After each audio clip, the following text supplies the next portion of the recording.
So, good day to everyone. Here, para ipaliwanag kung ano ba ang pwede mong gawin or ang options mo for as a small seller na hindi naman kumikita ng 250,000 sales sa isang taon. Kumbaga, parang 20,000 sales lang sa isang buwan. Sales na yun, wala pa dun yung expenses mo. So, medyo madami kasing nagtatanong para lang maliwanagan lahat. So, hindi naman po ako nagmamarong-marunungan since I'm an accountant since 2014. Certified public accountant since 2014 po. So, to start, may mga nagtatanong kasi, small seller ako, hindi aabot ng 20K per month ang sales ko. Pero nag-register ako sa BIR kasi kailangan din ng Shopee. Ano-ano ang options ko to file ng BIR forms. So ayun no. Ang given example natin is sabi mo 20K per month ang sales mo. Pero 15K doon is expenses mo lang. So kumbaga yung expenses na to yung pagbili mo ng gamit mo, mga materials, mga sa supplier mo. Yun yun. Yung expenses. Tapos yung sales, yung benta mo. So, ang sales mo is 20K per month times 3 months. Ibig sabihin, 60K quarterly sales mo. 60K yung quarterly na benta mo. Tapos, 20K per month na sales times 12 months equals 240,000. Annual sales na yon. Yung 12 months natin is 1 year. So, sa expenses naman, meron kang 15K per month times 3 months is 45,000 ang quarterly expenses mo. Then, kapag annual naman, sa isang taon, 180K ang annual expenses. So, meron kang 3 options for filing ng yung income tax. So, first option is yung 3% percentage tax on gross sales and income tax return with itemized deduction. Ito yung itemized deduction is yung 15K na expenses mo. Assuming na itong expenses na to ay may resibo, legit na resibo. Tapos second option is 3% ng percentage tax on gross sales and income tax return with optional standard deduction as deduction. Tapos yung net nun is yung graduated income tax rate. Ito naman, pag sinasabing nila na optional standard deduction is yung mga supplier mo is walang resibo. Maganda yun siya. Then, ang third option is yung 8% final tax on gross sales. Ito naman, gross sales na to wala ng deduction except yung allowable deduction na 250,000 yearly. So, explain ko mamaya yung buong detalye and may mga examples na. So, yung 2 and 3 are options kapag wala kang maayos na resibo galing sa supplier. So, first option is the 3% tax on gross sales and income tax return with itemized deduction. So, graduated income tax rate ang gagamitin sa kanya. Kapag may mga expenses, so graduated tax rate ang gagamitin mo sa dulo. So, to explain, sa 3% percentage tax return, which is the 2551Q ng BIR form, quarterly, ang sales mo is 60,000 kasi 20,000 per month times 3 months is 60,000. So, first quarter, magbabayad ka ng 3% ng 60,000 which is 1,800. Same with second quarter, third quarter, and fourth quarter. So, ang total niya in full year is 7,200. So, yan siya. Yung for percentage tax return, magbabayad ka 1/8 per quarter for every 3 months ng 1/8. Then, total niya sa isang buong taon is 7,200. Then, meron tayong sa income tax return, meron tayong quarterly filing tsaka annual filing.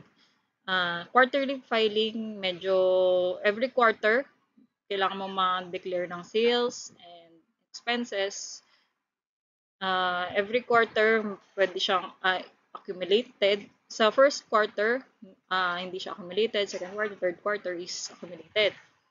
So, sa annual tax return, ano siya, dun na yung pinaka-summary niya. So, I-explain ko na lang muna ngayon is yung pinaka-summary.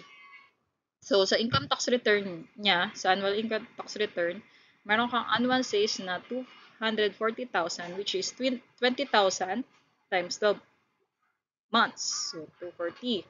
Tapos, dahil itemized deduction ang napili mo, so ang annual expenses mo is yung 15,000 times 12 months. So, 180,000. So, ang net income mo is 60,000 lang. So, yun lang yung nakukuha mo.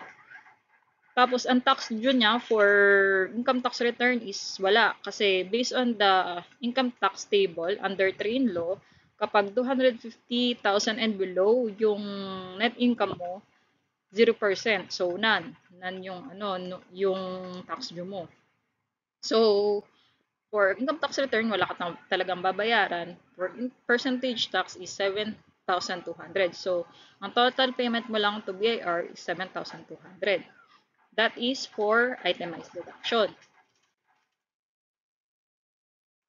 So, ang next naman natin na option is the 3% percentage tax on gross sales and income tax return with optional standard deduction or OSD. Ito naman is para sa mga paano yun pag walang maibigay na receive yung supplier ko pero I want merong ma-deduct sa sales ko. So, first syempre yung percentage tax return. Same, quarterly sales natin is 60,000. 20,000 times 3 times 3 months equals to the 60,000. So, same finding with the previous slide. So, first quarter is 60,000 times 3%, which is 1,800 pesos. Then, second quarter, same. Third quarter, same. 1,800. Fourth quarter, same pa din. So, 1,800. So, total niya yung 7,200. Yun yung babayaran mo for the percentage tax return or the 2551Q. So, ang total niya is 7,200. So, yan. For annual income tax return, same. The annual sales will be 240,000. Tapos dito magkakaiba siya. Kasi nga hindi mo i-claim yung actual expenses mo kasi wala kang valid resibo from supply. So ang OSD mo lang, ang optional standard deduction is 40%. So 240,000 times 40% is 96,000. So times 40,000 is 240 times 4 tama, 96,000. Double check ako sa calcio. Then, so ang annual net income mo for the income tax return is 144,000.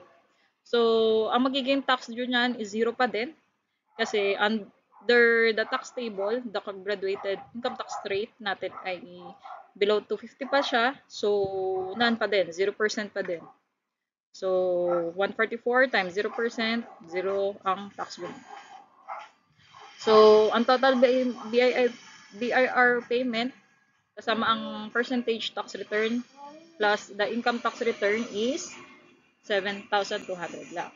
So, yan yung for optional standard deduction. Next is, so, ito naman yung next natin is yung 8% final tax on gross sales. So, meron din siyang percentage tax and income tax return. Pero sa percentage tax return, kapag nasa COR mo is hindi pa naka 8%, minsan kasi sa COR, indicated na 8% ka na. Pag indicated na 8% ka na, hindi mo na need magpasa ng percentage tax return. Pero kung ang COR mo, o your certificate of registration mo is nakalagay lang is percentage tax, need mo mag-file ng first quarter ng percentage tax return or ng 2551Q pa-file ka pero i-click mo lang yung option na 8% ang choice mo. So, zero payment siya. Next slide ko, ipapakita kung ano yung 8% dun sa 2551Q natin. No? Pero kapag clinic mo yung 8% na yun, zero payment, magba-blackout na yung mga ibang items dun. Ito is just to show that your choice is 8%. So, second to fourth quarter, no need to file na. So, for income tax return natin, naman natin is, di ba, 20,000 times 12 months is 240,000, same ng mga previous slides. So, dito naman, kapag 8% ang pinili mo, may allowable deduction ka na 250,000 based dun sa batas. So, 250,000 yung allowable deduction. So, ang net income mo for income tax return is negative pa, negative 10,000.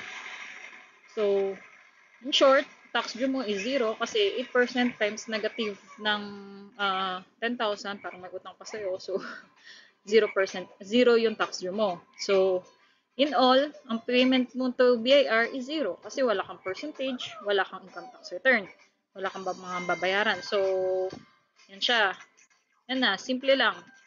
Choice din to, itong 8% final tax kasi on gross siya, hindi mo na kailangan sa allowable deduction na 250,000, hindi mo kailangan magbigay ng resibo, base to sa batas. So, hindi mo na kailangan mag-resibo ng 250,000. Allowable na talaga siya. So, maganda ito para din sa mga small sellers na wala ding binibigay na supplier, na resibo yung supplier.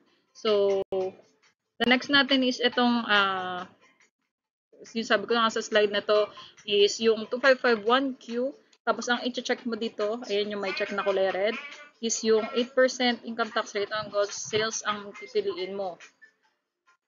Yan. So, kapag inano mo yan sa first quarter, no need to file the 2551Q for the next quarter. So, kapag clinic mo yan, 0 lang naman ang lalabas dyan. Yun. So, wala ka nang iintindihin. So, in conclusion, kung ikaw ay small seller ka lang, 20,000 per month, piliin mo yung 8% final tax kung small seller ka at wala ka pang 250K on sales mo. Kasi sa 8%, wala kang babayaran na percentage tax na 3%. Kailangan lang talaga is to file the percentage tax return and the income tax return. Quarterly, percentage tax, quarterly. Income tax return, may quarterly, may annual. Tapos next topic na yung mga filing ng mga returns natin, no? Kung buuan nyo. Pero may next topic pa tayo. Paano kung ang sales ko is more than 250 pero less than 3 million? Next topic na yun kasi medyo mahaba-haba na to. So, ayun lang for sana may natutunan kayo. If may natutunan man kayo, please like and share or subscribe na din para updated ka sa bagong updates. Yun. Ang YouTube channel po namin is Alt plus F Travel. Supposedly, travel vlogs. Pero dahil maraming nagtatanong sa akin na small seller, kaya din ako ng tutorial kung paano. Pero, if ma-topic pa natin yung ibang comment lang din kayo kung ano pang mga topics ang gusto nyong maintindihan regarding the BIR forms and the income tax or kung ano man. Thank you po and God bless always.